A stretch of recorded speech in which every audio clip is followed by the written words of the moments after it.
Yeah, obviously it's a huge honour to captain a footy club, and Steve and I won't be taking it lightly at all.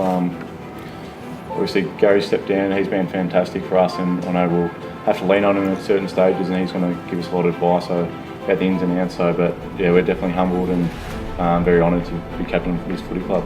Yeah, I think the last 7 games, Steve and I shared it obviously, and I think we worked really well together, opposite ends of the ground, and Steve's obviously very competitive and hates losing and very demanding, but he's also gets around the boys, make sure they're okay, and he's got that empathy as well. So he'll be super for us, and I think we'll lean on each other, support each other, because obviously it's a massive job ahead.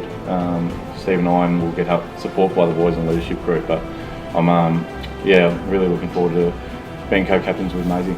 Tom we're similar in some respects, and we're demanding and we're very direct, and we like to think we get things done straight away. With the empathy, what Rocket was probably talking about is the way we follow up and stuff. We generally care about our teammates, and we care about this football club, and so they have this role in front of us, and we've been given the privilege to take it on. It's incredibly humbling for both of us, and I couldn't think of a better bloke to share the role with. 6 years ago we were living together, doing pre-season, trying to get a game. You wouldn't have thought we'd be captaining the club 6 years later. So it has been a whirlwind, and we've got a lot to learn, and there's no doubt about that. But I think, back to my point about Gaz being around still, he's going to really help us through it. And a lot of the coaches that we've had here from the start, they're making some comments today about how far I've come from when I first got here. I was trying to get a game, I wasn't professional, I wasn't mature, and I think Dean Solomon, maybe in my second or third year, really pulled me aside and got me to pull my head in a bit with my training standards, and he was very harsh. He was my defensive coach, and he told me I'd have a spot in the team for 10 years if I'm willing to do the work.